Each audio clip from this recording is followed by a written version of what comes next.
अच्छा, तो मतलब अगर वैसे देखा जाए तो लेट्स से उस इंसान ने कुछ गलत नहीं करा था, बिल्कुल लेकिन तब भी वो 1.5 महीने जेल काट के आया। बिल्कुल। तो ऐसा नहीं कि मतलब एक ये पॉइंट है मेरा कि मतलब इंडियन लॉ ने एक शरीफ आदमी को, मुझे लगता है अब उसको क्रिमिनल बना दिया।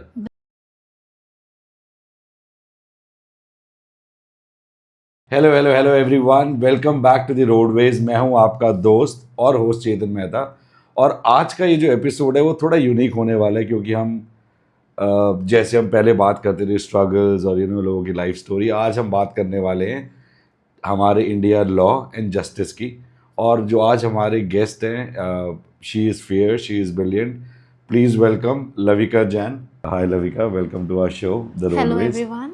So, Lavika, I think, so guys, Lavika, she is a lawyer, uh, and बाकी I think Lavika खुद बताएगी कि what she's been doing, and if you can just brief about yourself a little bit.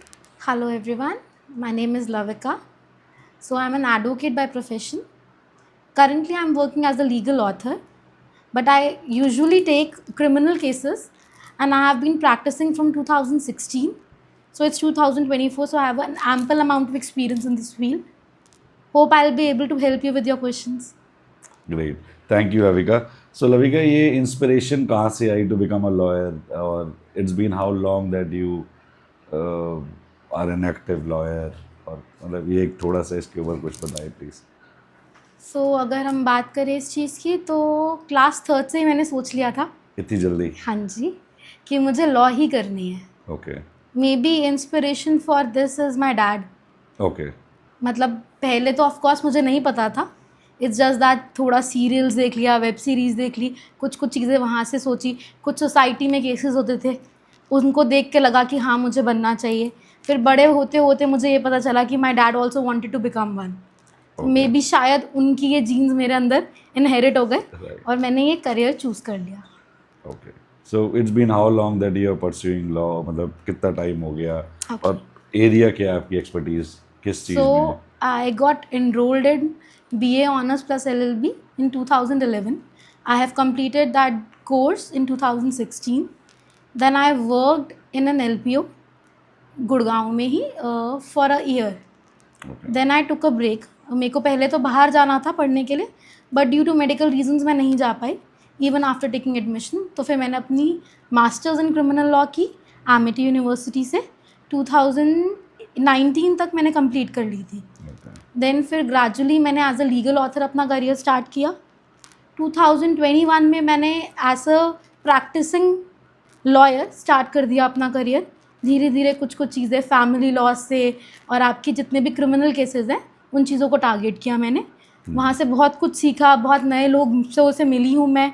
उसके अलावा हर इंसान से आपको कुछ ना कुछ सीखने को मिलता है। राइट। एक लॉ ऐसा मतलब आपकी इंडस्ट्री है, लीगल इंडस्ट्री, जिसके अंदर आप हर इंसान से कुछ ना कुछ नई चीज़ सीखोगे ही। बिल्कुल। So you have to be open minded for that particular reason. ठीक है, जहाँ से जो मिले वो ज्ञान ले लेना चाहिए। Right. So that's a very good information you provided. So लविका, एक बहुत छोटा सा सवाल कि जो हमारा इंडिया का लीगल सिस्टम है वो ऑब्वियसली इतना मुझे पता है कि हाँ बहुत स्ट्रॉन्ग है, और लेकिन इस चीज़ पे भी बहुत सारी अलग अलग राय है लोगों की। कि जैसे अगर एक बहुत सिंपल सा लॉजिक है जो हम फिल्मों में देखते हैं, वो ऐसे करके वो जो भी इंसाफ का तराजू और उन्होंने पट्टी बांधी होती है, तो ये लोग सब कहते हैं कि कानून अंधा अंधा है या अंधा होता है। तो अंधा है पर बहरा नहीं है। आपको अपनी बात बोलनी आनी चाहिए। हाँ, अगर आप अपने आप को एक्सप्रेस ही नहीं करोगे तो आपको जस्टिस कैसे मिलेगा? राइट। अगर आप अपना केस लेके कोर्ट तक जाओगे ही नहीं, घर बैठे बैठे कोसते रहोगे मेरे साथ ये हो गया ये हो गया, तो आपको उस चीज़ का सॉल्यूशन कहाँ से मिलेगा? ये बात भी आपने बिल्कुल सही। तो मतलब कानून अंधा नहीं है, लेकिन कानून अंधा है लेकिन बहरा नहीं है। बिल्कुल। तो मतलब अब जो भी जिसको भी जो भी प्रॉब्लम है, जैसी भी वो जाके बताए। बिल्कुल। तो इतने आई थिंक अगर हम एक स्टैट्स की बात करें तो पता नहीं कितने लाख या करोड़, आई डोंट नो, मैं कभी भी इस चीज़ लाखों केसेस पेंडिंग है, आप तो इसी बारे ये में बात इतने सारे करेंगे। केसेस पेंडिंग हैं। हाँ। तो ऐसा क्यों कि हम उन्हें रिजॉल्व नहीं कर पाते, या या हमारी गवर्नमेंट कह लूँ, या जो हमारे कोर्ट्स हैं उनके पास टाइम नहीं है, लोगों के पास नहीं है, लॉयर्स के पास नहीं है, तो ऐसा क्या है कि इतनी पेंडेंसी क्यों है? पहली चीज इसमें गवर्नमेंट का रोल नहीं होता. अच्छा, judicial system is separate okay and it is above all, even above the government. Okay, ठीक है, ये चीज़ मैं आपको क्लियर कर देती हूँ. ठीक है, दूसरी बात, अभी आपने खुद कहा इतने केसेस पेंडिंग है, तो सोचो कितने केसेस हर दिन आते हैं. क्या हमारे पास लाखों जजेस हैं जो एक ही दिन में सारे केस सुने? नहीं है ना. तो ये जज बनते क्यों नहीं है फिर इतने सारे लोग? बनते हैं, कैपेबिलिटी भी तो होनी चाहिए उस चीज़ के हिसाब से. रिक्रूटमेंट होती है, धीरे धीरे उन्हें ट्रेन किया जाता है. अगर आप सपोज करो मैं आपको आज जज बना दूं, आपने एक साइड का सुनकर अपना डिसीजन दे दिया, राइट, तो क्या वो दोनों पार्टीज के लिए जस्टिफाइड होगा? नहीं, we are based on obiter dicta. What does that means? इसका मतलब होता है कि अब both the parties should be heard. Okay, it is the duty of the जज to hear the both parties. उसके बाद ही वो एक कंक्लूजन पे आएंगे. राइट, अगर आपने दोनों पार्टीज को सुना ही नहीं, एक ही चीज़ को सुनकर अगर आपने एक डिसीजन दे दिया है, तो आप एक बायस जज हो. राइट, तो हमारा सिस्टम बायसनेस पे वर्क नहीं करता. अच्छा, तो मतलब ये है कि हाँ हमें जजेस की रिक्रूटमेंट होती है, लेकिन हाँ केसेस बहुत इतने, केसेस हैं. अब एक जरूर दिन में अप्रोक्सीमेटली एक रफ आइडिया इंडिया में कितने केस आते होंगे? लाखों में केसेस आते हैं. लाखों में? बिल्कुल. और एक दिन में एक जज 20 से 25 केस सुनता है. एक जज 20 से 25 केस अगर वो सुन रहा है, तो एक केस में भी अगर वो आधा घंटा से 1 घंटा लगा रहा है ना, तो आप ये सोचो 24 घंटे उसके गए, तो आधा घंटा वो नहीं लगा सकता ना. तो अब उसको उतनी ही हेयरिंग पर्टिकुलरली सुन के उसको नेक्स्ट डेट देनी ही पड़ती है. जज भी एक इंसान है. राइट, अब वो मतलब हमने उनको एक भगवान का दायित्व दिया हुआ है कि आप जस्टिफाई करो कि हाँ ये सही है ये गलत है, पर है तो वो इंसान ही. उनके ऊपर भी रिस्पॉन्सिबिलिटी है, उनके पास भी अपना घर है. अब ऐसा नहीं है कि वो घर बार सब छोड़कर सिर्फ वहीं पे रहेंगे. हाँ 24 हाँ, घंटे. अगर इस कैलकुलेशन में जाए तो आई थिंक अगर दिन के लाख केस आ रहे हैं और एक जज, अगर मैं मान लूँ पूरे इंडिया में जज भी लगा लूँ 50,000 टोटल जज हो, तो तब भी आई थिंक हाँ वो बैकलॉग हो गए. बनेगा स्पीडी बनेगा। ट्रायल्स होते हैं कुछ केसेस में, पर वो पर्टिकुलर केसेस में, हर केस में स्पीडी ट्रायल नहीं हो सकता. राइट, तो एक बहुत सवाल आई थिंक आम जनता के लिए जो मैं अक्सर सुनता रहता हूँ कि मैं कहीं बाहर गया, कहीं लेट से कोई रोड रेज हो गई, कहीं मेरी गाड़ी लग गई, तो ऑब्वियसली मैं पुलिस को कॉल करता हूँ, पुलिस आती है. तो कई लोगों का एक ऐसा विचार एक लोगों के मन में वो है कि क्या किसी भी चीज़ के लिए पहले पुलिस को कॉल करें या सीधा लॉयर पे जाए. कि आई थिंक ये बहुत नेटिव हो गया कि लोग बहुत ऐसा सोचते हैं कि अच्छा, यार एक सीधा सिंपल सा मैं लॉयर क्वेश्चन बुला लूंगा. मैं एक सिंपल सी चीज़ आपसे पूछती हूँ. अगर आपको चोट लगती है, तो आप पहले सर्जरी कराओगे कि पहले उसको एग्जामिन करवाओगे? एग्जामिन कराऊंगा. तो बिना एग्जामिनेशन की सर्जरी करा लो ना यार. इन द एंड तो सर्जरी होनी है. हाँ नहीं, वो तो हमारा मुझे ऐसे चोट ही एक लगी. प्रोसीजर है. पुलिस के पास जाता है केस, वो एग्जामिनेशन करते हैं, आईओ बैठता है, इन्वेस्टिगेटिंग ऑफिसर, वो पूरा इन्वेस्टिगेशन करता है, उसकी रिपोर्ट फाइल होती है कोर्ट में, उसके बेसिस पे जज सुनता है दोनों पार्टीज को. एक प्रोसीजर फॉलो होता है. जैसे आजकल, हाँ नहीं ये तो ऑब्वियसली, लेकिन क्या ना आजकल जैसे हम कोई भी नॉर्मल रोड रेज मतलब ये मैं एग्जांपल ले रहा हूँ रोड रेज का, कि अगर हम कोई भी ऐसे नॉर्मल, लेट से मैं घर में रह रहा हूँ, मेरे पास टेनेंट रहते हैं, या मैं कहीं टेनेंट हूँ या XYZ, कोई ऐसा आर्ग्यूमेंट हुआ, तो इंसान सीधा बोलता है मेरा वकील आएगा कल, उससे मिल लेना. या आज के टाइम में मैं ऐसा देखता हूँ कि अगर कहीं कोई बंदा गलत कर रहा है, लेट से मेरा कोई नोन है, मुझे उससे पैसे लेने हैं, उसने मुझे देने XYZ, मैंने उसको सिर्फ मैंने अपने लॉयर को बोला एक लीगल नोटिस से भिजवा दे. हाँ जी. तो आई थिंक वो पुलिस का रोल बीच में से खत्म होता जा रहा है. जैसे आपने बोला कि मैं अपने लॉयर को बोलता हूँ कि हाँ भाई एक लीगल नोटिस भिजवा दे. एक हम एग्जांपल से इस चीज़ को समझते हैं. सपोज एक केस है, आपने किसी से पैसे लेने हैं, ठीक है, आप सीधा उसको लीगल नोटिस भिजवाते हो पहले, या फिर उसको एक इंटीमेशन देते हो कि भाई पैसे दे दे. और वो तो मैं ऑब्वियसली उसको फ़ोन पे टेलीफोनिकली बोलते हो, मैसेज करके बोलते हो, 1-2 बार बोलते हो, उसके बाद जाके आप करते हो ना, तो आपने अपना पहला स्टेप तो कर ही लिया.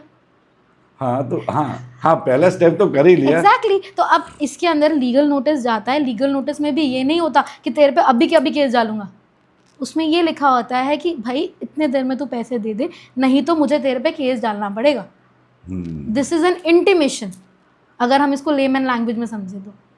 आप उसको इंटीमेट करो, भाई मेरा बहुत हो गया, अब मुझे लीगल एक्शन लेना पड़ेगा, तो ये लीगल नोटिस मैं भिजवा रहा हूँ, या तो तू मेरा जो अमाउंट है वो वापस कर दे, नहीं तो मैं तेरे पे केस करूँगा। केस कर दूंगा। तो आपने अपना फर्स्ट स्टेप तो ले ही लिया ना। राइट। हाँ मतलब अब मैं इसके अंदर वो पूछ रहा था कि कि लेट्स से जैसे लोग आजकल कहते हैं कि नहीं मैं पुलिस के पास जाने से लेट्स से मैंने डरता हूँ। नहीं, जैसे मैंने किसी से पैसे लेने हैं, मैंने उसको इंटीमेशन दिया, 2-3 बारी बोला कि नहीं, that is a civil case. हाँ ठीक है, पुलिस को जनरली मैक्सिमम केसेस में आप क्रिमिनल चीज़ों में क्रिमिनल लेके और लाते हो, एक्सीडेंटल या केसेस, फैमिली लॉस के केसेस में करते हो, मारपीट हो गई, कुछ हो गया, तो उन चीज़ों में ज़्यादा इन्वॉल्व करते हो। ये तो Right. आपका सिविल केस आ गया ना। सो लविका, जैसे अभी हमने इतना सारी चीज़ें डिस्कस करी, तो कोई ऐसे मेमोरेबल केसेस या ऐसे कोई मेमोरेबल क्रिमिनल केसेस या मे बी फैमिली केसेस जहाँ यू थिंक कि वो एक, इफ़ यू कैन डिस्कस दोस्त, तो उससे ये होगा कि आई थिंक हमारे व्यूअर्स के लिए भी एक इन्फॉर्मेशन होगी कि हाँ, अगर ऐसा उनके आसपास कहीं ऐसा होता तो they can take these precautions. Okay, so ऐसे बहुत सारे केसेस हैं। अगर हम फैमिली केसेस के बारे में बात करें तो आजकल लोग क्या करते हैं, एक झूठा केस डाल देते हैं। लाइक मैं अपने खुद के एक्सपीरियंस से एक आपको एक केस के बारे में बताती हूँ। उस केस में ये हुआ था कि अपनी ही भाभी ने अपने देवर पे रेप केस डाला था, एंड दैट टू वो देवर जो था बहुत सीधा, आप उसे देख कर बता सकते हो ये बहुत सीधा है। उसकी लव मैरिज थी, वो अपनी फर्स्ट एनिवर्सरी जेल में बिता रहा था। उस जो वो लेडी थी उसने अपने पति पे केस डाला था कि ये पागल है, ये इसका मतलब केस चल रहा है इसके ऊपर, एम्स के अंदर इसकी स्टडी हो रही है दिमाग की। अपने देवर पे डाला था कि इसने मेरा रेप किया, साथ में एक कज़न के साथ और मेरे मामा ससुर के साथ। अच्छा। मिलकर 3 लोगों ने इंटॉक्सिकेशन लेकर किया मेरे साथ रेप, और आज से नहीं कर रहे, 2 साल से कर रहे हैं। अच्छा। ठीक है, अब ये केस जब मेरे पास आया था तो मेरे किसी नोन के थ्रू आया था। मैंने सबसे पहले जो वो लेडी थी उससे इंक्वायर किया कि क्या है, तो उसकी वाइफ का एक मेजर रोल रहा था उस चीज़ में। Wife was very active. मेरे 90% जो क्वेश्चंस थे उसने मेरे को वहीं पे सॉल्यूशंस दे दिए थे। अच्छा। She played a very active role in that. मुझे जितने भी प्रूफ्स चाहिए थे, गूगल मैप लोकेशंस वगैरह, सब वो R&D करके मेरे पास आई थी। वो 2 महीने से जेल में था। It took me 1.5 month more to get him bail. Okay. वो बाहर आया, उस पर आज भी केस चल रहा है बेल उसकी रद्द करने के लिए हाई कोर्ट में, बट उसका भी कुछ नहीं हुआ, बिकॉज रीज़न ये है कि वो विक्टिम बन गया था बिकॉज झूठे केस की वजह से। अगर आप उस लेडी को देखोगे तो जज भी समझता है कि हाँ ये झूठा केस डाल रही है, बट वो भी कुछ नहीं कर सकता क्योंकि केस उसके पास आया है। जैसे अभी हम बात कर रहे थे मथुरा रेप केस की, ओनर्स ऑफ प्रूफ जो है वो एक आदमी के ऊपर ही रहेगा, वो औरत के ऊपर नहीं रहेगा। लेकिन अगर कॉन्ट्ररी प्रूव हो गया तो डेफेमेशन का केस आदमी भी डाल सकता है उस औरत पे। अच्छा, तो मतलब अगर वैसे देखा जाए तो लेट्स से उस इंसान ने कुछ गलत नहीं करा था, बिल्कुल, लेकिन तब भी वो 1.5 महीने जेल काट के आया। बिल्कुल। तो ऐसा नहीं कि मतलब एक ये पॉइंट है मेरा कि मतलब इंडियन लॉ ने एक शरीफ आदमी को, मुझे लगता है अब उसको क्रिमिनल बना दिया। बिल्कुल नहीं बनाया। क्यों? वो अगर वो 1.5 महीना जेल काट गया तो उसके दिमाग ऐसा में ये कुछ तो हो नहीं गया है। होगा कि नहीं अब मुझे बदला लेना है या बिल्कुल बदले की नहीं। भाव। ये सब मिथ है। नहीं, अगर आप वैसे सोचो कि उसकी लाइफ के बारे में, क्या उसकी पता लाइफ, वो अगर कहाँ उसको जॉब कर, जस्टिस मिला है तो वो क्रिमिनल क्यों बनेगा? या तो वो जेल में ही रहता। लेकिन सोसाइटी में तो उसकी बदनामी हुई। बिल्कुल नहीं हुई। बदनामी उस लेडी की हुई जिसने उसके ऊपर गलत केस डाला। ये हमारी सोच है, जिस दिन सोच बदल जाएगी केसेस बदल जाएंगे। लाइक अग्रीड, ये सोच है। बिल्कुल। अगर हम एक नॉर्मल इंसान की बात करें, वो कहीं जॉब, लेट्स एग्जांपल दे रहा हूँ, वो कहीं जॉब करता है, 1.5 महीना वो उस जॉब पे नहीं गया, लेट्स से उसके बीवी बच्चे थे या है, मैं एग्जांपल दे रहा हूँ, उन बीवी बच्चे ने ये तो पूछा होगा कि मम्मी पापा कहाँ हैं, कि 1.5 महीने हो गए हमने अपने पापा को नहीं देखा। सेम वे ऑफिस वाले ने पूछा होगा उसकी बीवी से कि जी कहाँ है, तो सोसाइटी में तो ये पता लगा कि हाँ जी वो ऐसे ऐसे झूठे केस में उन्हें फंसा दिया और वो जेल चले गए। ओके। तो अगर हमारा लॉ इतना स्ट्रांग भी नहीं है कि वो शुरू के 1, 2, 4, 5 दिन के अंदर ये ऐसा कर सके कि हाँ, अगर वो देखो ऑब्वियसली ये मैं भी समझता हूँ कि कोई भी इतना प्रिसाइज नहीं हो सकता कि 4-5 दिन के अंदर, बट इसके अंदर कुछ ऐसे चेंजेस नहीं होने चाहिए कि जहाँ इंसान अगर वो गलत नहीं है तो वो अपने आप को कैसे बचाए? कॉन्ट्ररी प्रूव करके। सबसे पहले लाइन में मैंने आपको यही स्टेटमेंट दी थी, आपको कॉन्ट्ररी प्रूव करना पड़ेगा। वो कैसे अगर prove आप होती है? बोलोगे नहीं तो सामने वाला समझेगा कैसे? Hmm, it means you are lacking in your opinion. अगर आप कोर्ट को नहीं बताओगे कि ऐसा हुआ, आप प्रूफ्स नहीं दोगे, तो कोर्ट आपके ऊपर कैसे मानेगी? यू हैव टू मेक अब the court let's say- believe. let- आप मेरी बात सुनिए, आप मुझे बताइए, अगर आपके पास किसी चीज़ का एविडेंस ही नहीं है तो आप उस चीज़ को कैसे प्रूव करोगे? आज तक marital rape is not a rape in India. क्यों? क्योंकि एक बीवी और एक पति के बीच में जो चीज़ें चल रही हैं वो कमरे के अंदर है, वो कोई रिकॉर्डिंग में नहीं है। बाहर की कंट्रीज में that is a rape, a valid rape. यहाँ पे वो आज तक नहीं रिकॉग्नाइज हुआ। क्यों? यही रीज़न है। जब तक आप प्रूव नहीं कर सकते किसी चीज़ को, आप उस चीज़ पे रेस कैसे कर सकते हो क्वेश्चन? तो आप उसने प्रूव किया कि I was not present at the time the person was claiming कि रेप हुआ है। जब वो इंसान वहाँ है ही नहीं, वो 4 किलोमीटर दूर से रेप तो नहीं कर सकता ना, राइट? तो जब आप खुद एग्री कर रहे हो, प्रूफ होने में इतना टाइम क्यों लगा? जब डेट्स आएंगी तभी प्रूव होगा ना। अभी स्टार्टिंग ही हमने इस चीज़ से की थी कि कोर्ट ओवरबर्डन चल रहा है। और क्यों चल रहा है? क्योंकि बहुत सारे केसेस आते हैं। अब ऐसा तो नहीं है उसको 3rd डिग्री टॉर्चर मिल रहा है, वो कोई क्रिमिनल नहीं है इतना बड़ा कि उसको 3rd डिग्री टॉर्चर दे रहे हैं, तो वो कैसे बनेगा एक लेकिन और होटल भी क्रिमिनल? तो नहीं है ना कि जहाँ पे आराम से जाके रह रहे Of है, तो course, जेल ही। बिल्कुल है। आपकी बात से मैं एग्री करती हूँ, पर ऐसे कितने केसेस हैं जिसके अंदर इन्हीं सारे प्रोसीजर्स की वजह से जो क्रिमिनल्स है वो अंदर है। बेनिफिट ऑफ डाउट तो देना पड़ता है ना। हाँ, नहीं, बेनिफिट ऑफ अगर वो सच में विक्टिम होती तो उसके साथ तो गलत हो रहा होता ना, वो बंदा बाहर आके उसके साथ कुछ भी कर सकता था। राइट, तो वो बेनिफिट ऑफ डाउट कोर्ट देती है। Okay. Court is also human being, भगवान नहीं है, जैसे मैंने आपसे पहले कहा था। नहीं, वो तो है। सो कोई ऐसे क्रिमिनल केसेस तो आई थिंक उससे पहले हम ये डिस्कस करते हैं। सो तो अब वो इंसान बाहर है, बिल्कुल। Case is still going on. Yes. तो अब उसका सिर्फ वही केस नहीं चल रहा, उस लेडी के साथ उसके हस्बैंड ने भी डाइवोर्स केस फाइल किया हुआ है। उसके अलावा उसके ऊपर डेफेमेशन का केस अलग चल रहा है। तो ये सारी चीज़ें सब साइमल्टेनियसली चल रहे हैं। लेकिन इस चीज़ में सबसे अच्छी बात ये हुई कि उस इंसान को जो आके अप्रोच किया था हमारे इंडियन लीगल सिस्टम को, उसको इंसाफ मिला। अगर आप अप्रोच ही नहीं करोगे लीगल सिस्टम को तो आपको इंसाफ कहाँ से मिलेगा? घर बैठ के जैसे आप और मैं बात कर रहे हैं कि हमारा इंडियन लीगल सिस्टम ऐसा है, हमें नहीं मिल पाएगा, तो कैसे होगा? अगर आप अप्रोच करोगे, आप एक सही प्रोसीजर से जाओगे, तो आपको बिल्कुल मिलेगा। इंसाफ तभी मिलता है जब आप उसे मांगते हो, बिना मांगे कुछ नहीं मिलता। Thank you so much. So कोई ऐसा criminal case? So as we were discussing criminal cases के बारे में, तो अभी हम जो लास्ट पॉइंट पे थे उसके अंदर एक चीज़ आप मुझसे हमेशा पूछ रहे थे कि उस इंसान का स्टेट ऑफ माइंड क्या होगा जो अंदर रहा है। अब इसके अंदर सबसे बड़ा जो आपका ड्रॉबैक है वो ये है कि आपको किसको अप्रोच करना चाहिए उस टाइम पे, यू आर नॉट क्लियर। हर एक फील्ड का एक अलग स्पेशलाइज्ड पर्सन होता है। अगर आपको आँख में चोट लगी है तो आप नी के डॉक्टर के पास नहीं जाओगे।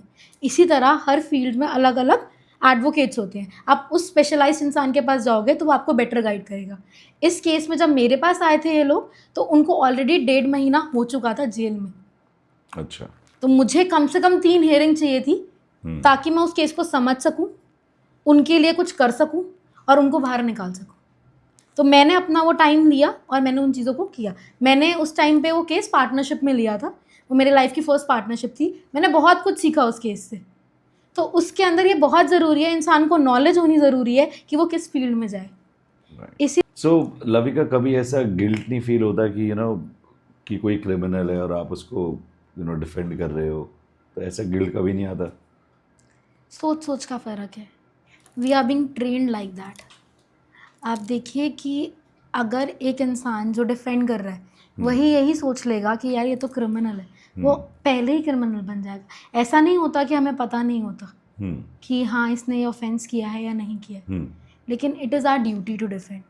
हम अपने किसी भी क्लाइंट की इंफॉर्मेशन या जो भी वो हमें बताता है वो हम कोर्ट में नहीं बोल सकते।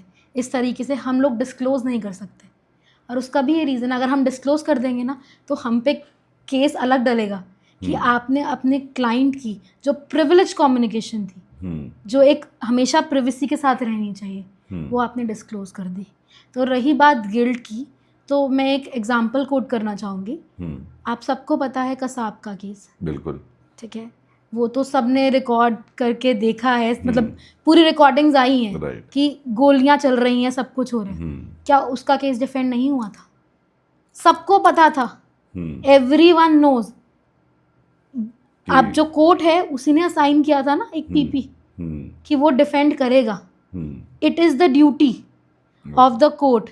अगर कोई इंसान जो अपना वकील नहीं कर सकता तो उसे कोर्ट प्रोवाइड करता है, तो वो उसके बिहाफ पे केस लड़ सके, क्योंकि हर एक इंसान का ये राइट है कि उसकी बात सामने कोर्ट में आ सके, जिसकी वजह से लोगों को ये भी पता चला था कि उसका कितना ब्रेन वॉश किया गया था। राइट तो अगर हमें वो चीज़ें निकालनी है सामने, तो कोई ना कोई इंसान वो चाहिए जो उसको डिफेंड करे। वो भी ये सोच सकता था ये तो क्रिमिनल है, मैं डिफेंड ही ना करूं, लेकिन उन्होंने भी किया ना। Right because every person has a right, चाहे वो एक क्रिमिनल है बट है तो वो ह्यूमन बींग। तो हम हमेशा इसी चीज़ पर चलते हैं कि एक ह्यूमन बींग की कुछ सर्टन राइट्स हैं जो उसको मिलनी चाहिए, और अगर वो राइट्स मिलेंगी तभी वो इंसान आगे लाइफ में तरक्की कर सकेगा। या तो फिर ये आज ही क्रिमिनल है, आज ही मार दो, ख़त्म करो, ऐसे तो दुनिया ख़त्म हो जाएगी। ऐसा कोई भी इंसान नहीं है जिसने कहीं ना कहीं क्राइम ना किया हो। अगर आप एक ब्राइब दे रहे हो अपना काम करने के लिए, वो भी एक क्राइम है। राइट अगर आप ब्राइब नहीं दोगे तो सामने वाला मांग भी नहीं रहा, लेकिन आप खुद देते हो।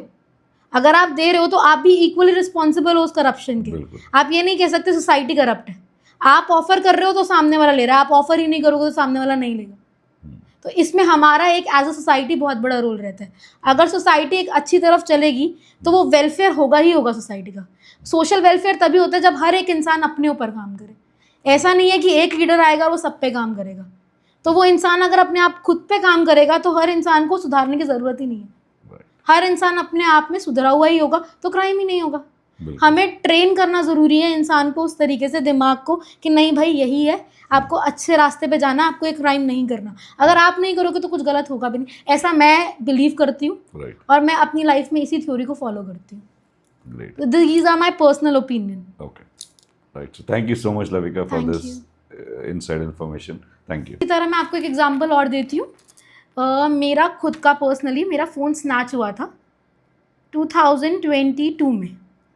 मेरा ऑफिस था नेताजी सुभाष पैलेस।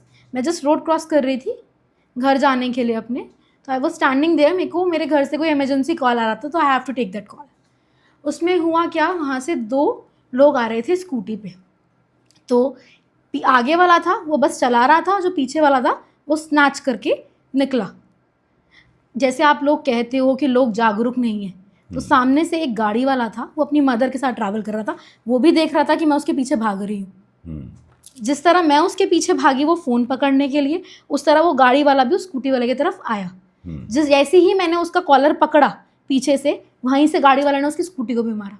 तो मैं उसको ड्रैग करके उतार पाई। मैंने उतारा, मैंने एक्शंस लिए जो मुझे उस टाइम पे ज़रूरी लगे, क्योंकि हर इंसान ऐसी सिचुएशन में एग्रेसिव होता ही होता है। वो डिपेंड करता है आई थिंक इंसान टू इंसान। नहीं, बिल्कुल नहीं। अगर आपको कोई फ़ोन स्नैच करके जाएगा तो आप एग्रेसिव होगे। आप ये नहीं, एग्रेसिव होने का तरीका अलग है। मैंने उसका मर्डर नहीं किया। ऑफ कोर्स मेरे अंदर भी था कि यार ऐसे कैसे फ़ोन लेके जा रहा है। था वो बच्चा सा ही, तो कोई उसको ऐसे तो मार भी नहीं सकते थे हम लोग, कि एक दया से ही आ जाती है, वो भाव होता है एक अंदर का, तो नहीं मार सकते। लेकिन हाँ, 2-4 चांटे तो मैंने भी उसे लगाए थे अच्छे से। उसके बाद वहाँ पे इतने लोग इकट्ठे हो गए थे। हर इंसान अपने घर की फ्रस्ट्रेशन उन पे उतारता है, ये फैक्ट है। ये दिल्ली में आपको हर जगह मिल जाएगा, स्पेशली दिल्ली में, क्योंकि हर इंसान देखता है वाह आज घर पे लड़ाई हुई है, इसी को पे।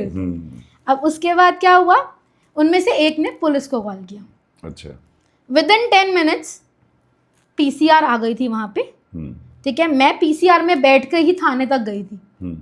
उनका पहला क्वेश्चन मुझसे ये था कि आप केस फाइल करोगे मैम। उनको नहीं पता मैं एडवोकेट हूँ, उनको कुछ नहीं पता। I was not in my dress, मैं लीगल ड्रेस में थी ही नहीं उस टाइम पे। क्योंकि मैंने पूछा आप ऐसा क्यों पूछ रहे हो, अगर मैं आई हूँ आपके साथ तो मैं चाहती हूँ मुझे जस्टिस मिले, मेरे साथ गलत हुआ है। तो उन्होंने बोला क्योंकि मैक्सिमम केसेस में ना लोग विड्रॉ कर लेते हैं कि कौन बार बार आएगा थाने, कौन अपनी रिपोर्ट लिखवाएगा। और मेरे साथ साथ हुआ ये था कि जिस टाइम पे मैंने ये अपना फ़ोन पकड़ लिया, मेरे हाथ में तो फ़ोन आ गया, लेकिन वो अभी 15 मिनट पहले वहीं पे एक आगे और एरिया शालीमार बाग का, वहाँ से एक और नया फ़ोन स्नैच करके आ रहा था। उस लड़की को भी फ़ोन मिल गया। अगर शायद मैंने नहीं पकड़ा होता तो उसको भी फ़ोन नहीं मिलता। मैंने प्रॉपर FIR फाइल की। मैं 3 घंटे थाने में बैठी। अगर मैं भी यही सोचती आपकी तरह कि यार थाने में बैठना पड़ेगा, कौन इतना सर खपाई ले, कौन ये केस डाले, तो मैं भी नहीं डालती। अगर पुलिस वाला मुझसे ये चीज़ पूछ रहा है, पुलिस जितने भी थे वहाँ पे ऑफिशियल्स, वो इतने हेल्पफुल थे, इतने ज़्यादा हेल्पफुल थे, मतलब उन्होंने मुझसे एक टाइम भी ऐसा कोई क्वेश्चन नहीं पूछा कि मैं अकेली थी कि मुझे ऐसा फील हो कि नहीं यार मुझे यहाँ पे बैठना ही नहीं चाहिए। They made me feel very comfortable even after before knowing कि मैं एक एडवोकेट हूँ। उन्होंने मुझे एक एक चीज़ बहुत क्लियरली समझाई। मैंने बोला हाँ मुझे पता है प्रोसीजर, तब उन्हें पता चला कि हाँ यार ये तो एडवोकेट ही है, नहीं तो उन्हें पता ही नहीं था।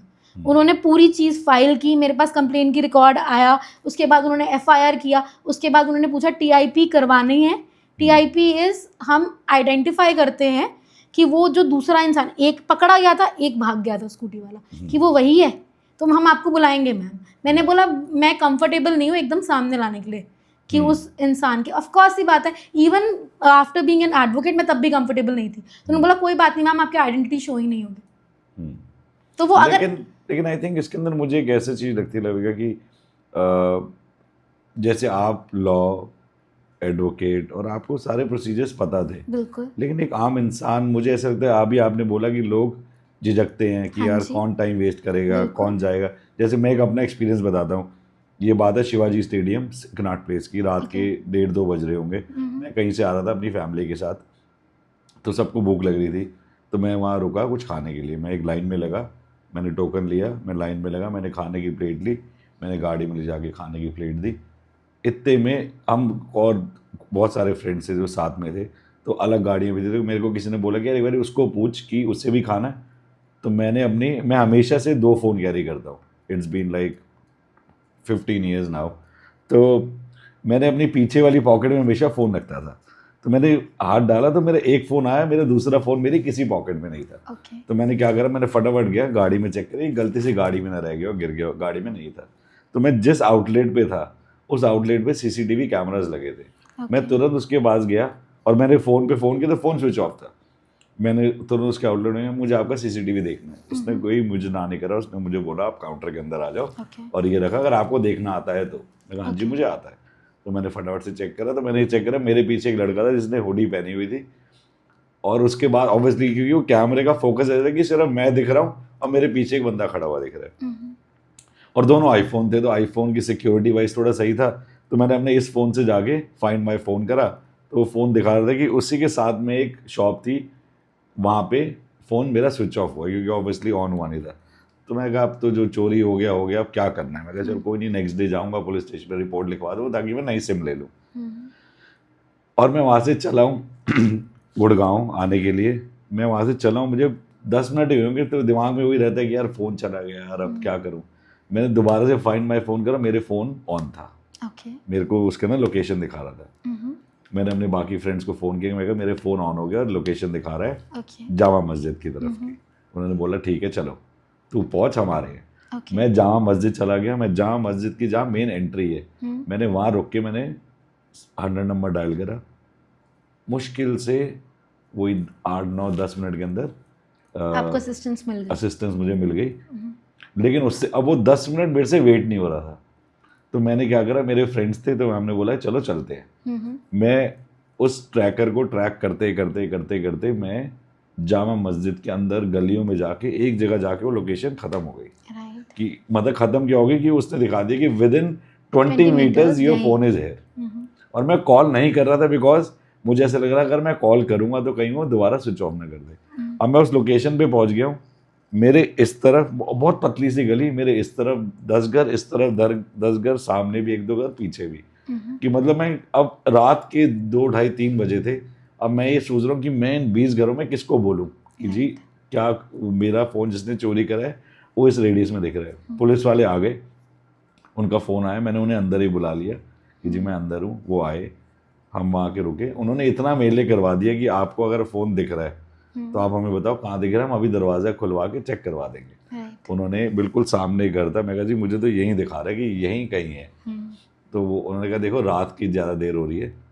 तो हम लोग गए, उन्होंने नॉक करा, उन्होंने दरवाज़ा खोला, मैं अंदर गया। पुलिस वाले भी मेरे साथ अंदर गए, लेकिन वहाँ पर भी वही था कि एग्जैक्ट समझ नहीं आ रहा था। फिर पुलिस वाले मुझे बाहर लेकर आए। उन्होंने मुझे साफ बोला देखो सर इस टाइम जिस जगह पे आप खड़े हो इधर बहुत सारे घर हैं और इस टाइम हम इसको किस सबका दरवाज़ा नहीं खड़का सकते। राइट तो अगर आपके पास और कोई रेजोल्यूशन होगा, मेरे पास तो कोई रेजोल्यूशन, तभी तो मैंने आपको बुलाया कि मैं किसी अनजान जगह जा रहा हूँ और मेरा फ़ोन चोरी हुआ जहाँ मुझे मिल रहा है, मैं कहा आपके सामने है, लेकिन फिर उसके बाद वो फ़ोन स्विच ऑफ हो गया, मुझे आज तक नहीं मिला।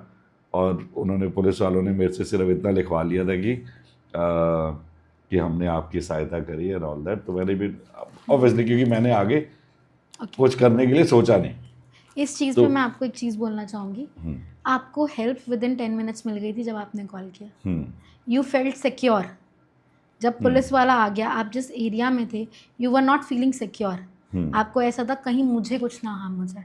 हाँ बिल्कुल, राइट, बिल्कुल, तो क्योंकि वो अनजान जगह थी और वी डोंट बिल्कुल। Know anything about that place. तो मतलब एक जो हमारे इंडियन पुलिस ऑफिसर्स हैं, वो आपके लिए एक सिक्योरिटी का काम कर रहे थे, ठीक है। तो इस जगह से प्रूव होती है वो विलिंग है हेल्प करने के लिए, राइट।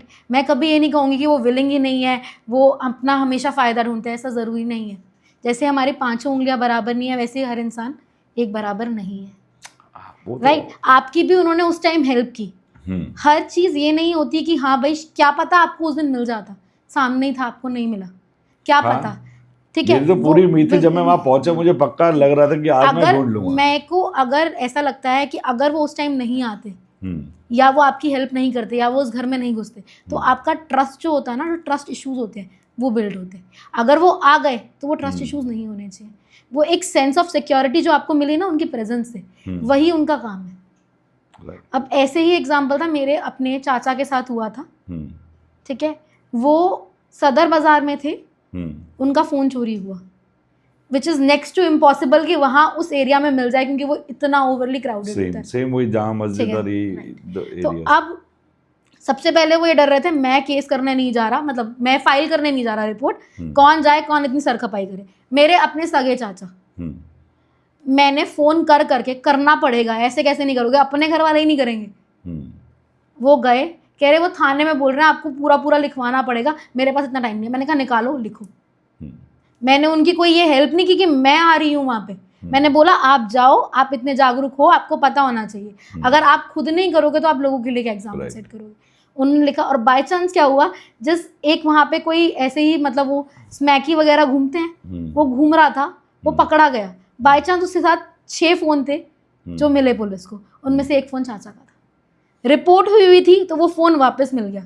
जिस एरिया में नेक्स्ट टू इम्पॉसिबल था मिलना, उस एरिया से उनको फ़ोन वापस मिला, and he is very happy कि विद इन अ वीक मेरा फ़ोन मिल गया। अब वो लक था, अगर वो इंसान नहीं पकड़ा जाता, क्योंकि वो फ़ोन भी बहुत छोटा था। अच्छा। वो जो आपका बार फोन्स होते हैं छोटे से, वो वाला फ़ोन था कि हाँ मिल गया तो मिल गया, नहीं मिल गया चाहे उनको होता भी नहीं, पर ये था कि उनके बिजनेस कॉन्टैक्ट्स थे उसके जो वो हमेशा रखते हैं। वो मिल गया तो वो खुश हैं कि हाँ मैंने एक स्टेप लिया तो मुझे मिला। तो सबसे पहले आपको स्टेप लेना बहुत ज़रूरी है। अगर आप कोई स्टेप लोगे ही नहीं तो आपको कैसे हेल्प मिलेगी। राइट, हेल्प मांगोगे तो हेल्प मिलेगी, बिना हेल्प मांगे कभी हेल्प नहीं मिलती। ये आपकी पर्सनल लाइफ में भी ऐसे ही अप्लाई होता है। ज़रूरी नहीं है कि जुडिशियल सिस्टम या लीगल सिस्टम में अप्लाई हो, ये आपकी पर्सनल लाइफ में भी अगर आप किसी से बात करना चाहोगे तो वो सामने वाला आपको सॉल्यूशन देगा। अगर आप कभी डिस्कस ही नहीं करोगे तो आपको उसका कभी भी सॉल्यूशन मिल ही नहीं सकता।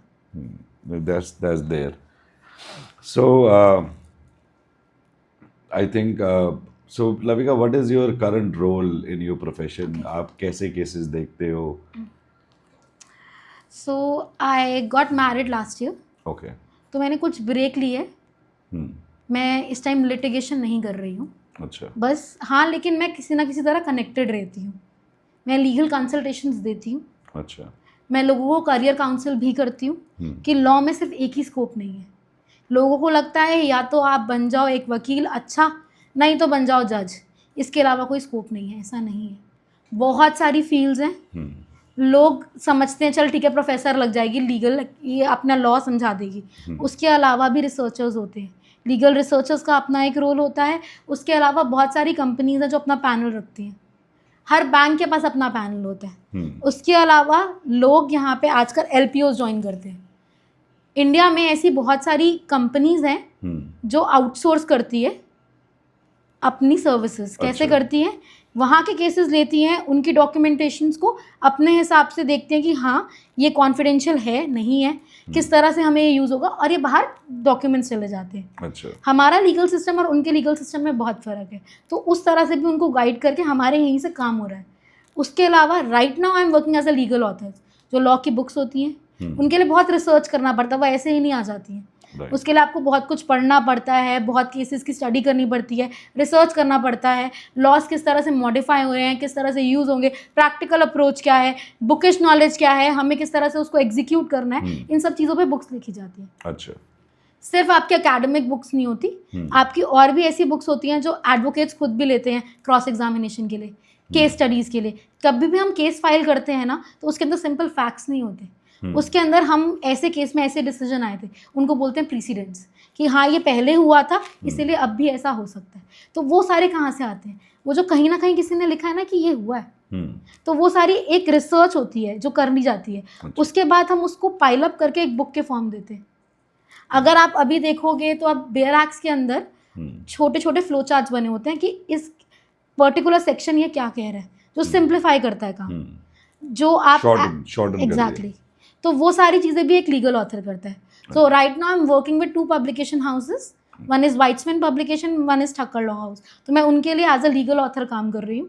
तो मैं उनके बुक्स में उनको असेस करती हूँ, QC करती हूँ, एंड आई मेक श्योर कोई भी प्लेजरिज्म का कंटेंट ना हो। प्लेजरिज्म मीन्स कॉपीड कंटेंट, कि आप कोई भी चीज़ कॉपी करके ना, क्योंकि plagiarism is also an offence, आप कॉपीराइट में फंस जाते हो। तो वो सब चीज़ों का ध्यान रखना पड़ता है। चाहे कितने मर्जी टूल्स आ जाएं, चैट GPT, आप उसके अंदर अब उस चीज़ों का सॉल्यूशन नहीं मिलता। राइट, वो तो सब कुछ वो AI जितना मर्जी हमारी टेक्नोलॉजी, कुछ चीज़ें ऐसी होती हैं जो आपको माइंड से रीड करके, एनालाइज करके, इंटरप्रेट करके लिखनी पड़ती है। तो वो सारा काम आजकल मैं फ्रॉम होम ही कर रही हूँ, और मैं सिर्फ मीटिंग्स के लिए जाती हूँ, और बाकी अपने लीगल कंसल्टेशंस देती हूँ और असिस्ट करती हूँ लोगों को किस तरह से किस चीज़ को एग्जीक्यूट किया जाता है। तो that's all. Right, that's great to hear that. So Lavika, एक मैसेज मेरे व्यूअर्स के लिए कि बीइंग अ लॉयर, कोई एक ऐसा मैसेज कि जिन लोगों का लॉ पे या विश्वास है या नहीं है, कि उन्हें क्या करना चाहिए, तो एक मैसेज लोगों के लिए। ओके, लीगल इंडियन सिस्टम है, जो हमारा लीगल सिस्टम है जितना भी, इसके अंदर मेरे अकॉर्डिंग ये सबसे यूनिक सिस्टम है। आप देखो बाहर की कंट्रीज़ में, वहाँ पे डेटरेंट जो पनिशमेंट्स होती है उस पर फोकस किया जाता है। डेटरेंट पनिशमेंट्स होती है eye for an eye, tooth for a tooth, मतलब अगर उसने मेरी आँख फोड़ी है तो मैं भी आँख ही फोड़ूंगा। जैसे अगर आप देखा जाओगे तो हम हिटलर के टाइम पे उस तरह की चीज़ें चलती थी। आज भी दुबई में ये सब चीज़ें होती हैं, लेकिन जो हमारा इंडियन लीगल सिस्टम है ये अलग चीज़ों पे फोकस करता है, ये रेफॉर्मेटिव थ्योरी पे फोकस करता है। जैसे कि मैंने पहले भी आपको बताया था इस पॉडकास्ट में कि हम लोग चाहते हैं कि इंसान रिफॉर्म हो, बदलाव आए, हम बदलाव की तरफ लेके जाते हैं। तो अगर हम बदलाव की तरफ जा रहे हैं तो हमारा ट्रस्ट उस पर होना बहुत ज़रूरी है। और ऐसा नहीं है कि हमारा जो लॉ है वो अनजस्टिफाइड है, वो हर चीज़ों में अपने आप को जस्टिफाई करता है। अगर आप किसी भी तरह के केसेस ले लो, अगर निर्भया केस आया था ना, तो उसके बाद जस्टिस वर्मा की रिपोर्ट भी आई थी, एक कमेटी बैठी थी जिसने बहुत सारे लीगल रेगुलेशंस दिए थे कि ये सब चीज़ें आनी चाहिए, उन चीज़ों को भी अपनाया गया। स्पीडी ट्रायल्स आए, बहुत चीज़ें चेंज हुई हैं। ऐसा नहीं है कि भाई एक ऑफेंस हो गया तो हम उसी पे चल जाएंगे कि हमारे सिस्टम कुछ कर ही नहीं रहा। बहुत लोगों को जस्टिस मिलती है, तो अगर आप जस्टिस मांगोगे तो जस्टिस मिलेगी, वरना आप उम्मीद नहीं कर सकते कि जस्टिस मिलेगी। You have to be vocal about your rights. तो अपनी राइट्स आपको जाननी चाहिए। फंडामेंटल राइट्स हमें कॉन्स्टिट्यूशन देता है, तो वी शुड नो दैट। अगर हमारे पास फंडामेंटल राइट्स हैं तो वी शुड यूटिलाइज इट। अगर आज 2 लड़कियां और 2 लड़के काम कर रहे हैं ना, दोनों का पे स्केल सेम होना चाहिए, ये हमें कॉन्स्टिट्यूशन दे रहा है। कॉन्स्टिट्यूशन ने अगर हमें ग्रांट किया है तो हम इस चीज़ पर आवाज़ उठा सकते हैं। अगर आवाज़ नहीं उठाएंगे तो कोई नहीं सुनेगा। Thank you so much, Lavika. So thank you so. You're welcome. So guys, I think the message from Lavika is loud and clear, right? अगर हमें इंसाफ चाहिए तो हमें अपनी आवाज़ उठानी है, हमें इंसाफ मांगना आना चाहिए। तो I think that's it for today. And yes, as always, if you like what we are doing here at the Roadways podcast, please do subscribe and don't forget to press the bell icon. Thank you so much, guys. मिलेंगे फिर से अपने next episode में। Thank you, have a nice day ahead, शबा खैर।